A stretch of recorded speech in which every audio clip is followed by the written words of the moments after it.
Clowns have become a popular trope in horror over recent years. From books, television, and even film, clowns always seem to strike fear into our hearts. This can be traced back to many sources, however one man has solidified the clown's place in modern horror for good.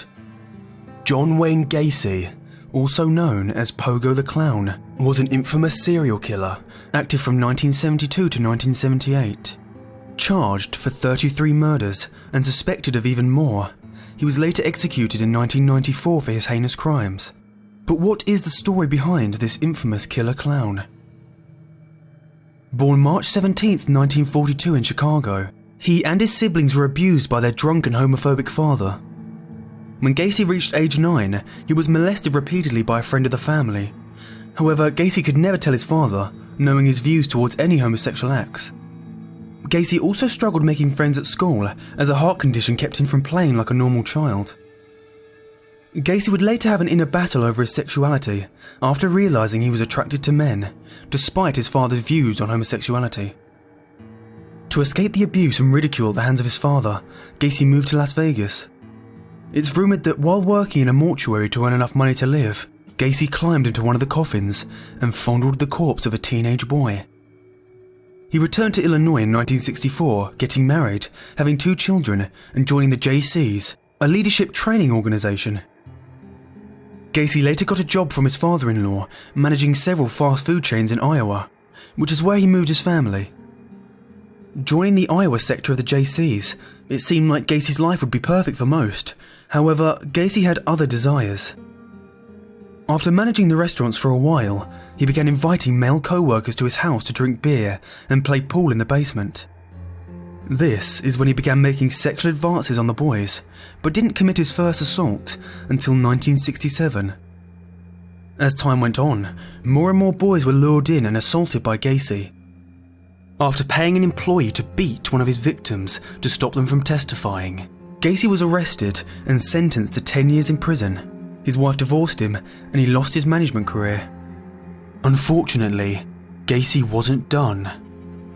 Only 18 months later was Gacy released on parole after becoming a model inmate. He returned to Illinois, where he moved back in with his mother. It seemed as though prison time could not deter his desires, as he continued to sexually assault teenage boys, and later one reported Gacy to the police. He was never actually convicted for these crimes because the boy failed to show up to court to testify. His mother later bought Gacy a home just outside of Chicago, the last home he would ever own, and the home where dozens of young boys would lose their lives. By 1972, he was remarried and was making a decent living with his own construction business. He became loved in his community and eventually joined a new organisation, the Jolly Jokers, a group that dressed as clowns to entertain at children's hospitals and birthdays. After joining, Gacy created his own clown persona, Pogo the Clown. He took his role very seriously and would even do some of his day-to-day activities dressed as Pogo. Gacy's wife became worried after noticing Gacy bringing teenage boys back to his house and even found gay porn hidden in his home. She later divorced Gacy. That same year would also be the year that John Wayne Gacy became a murderer. Gacy lured a young boy named Timothy McCoy back to his home to spend the night. The next morning, Gacy attacked the boy after seeing him wielding a knife. Gacy managed to get the knife off of Timothy and stab him to death. However, Timothy was only using the knife to prepare breakfast for Gacy. Despite his mistake, Gacy took sexual pleasure from killing the boy and knew he had to do it again.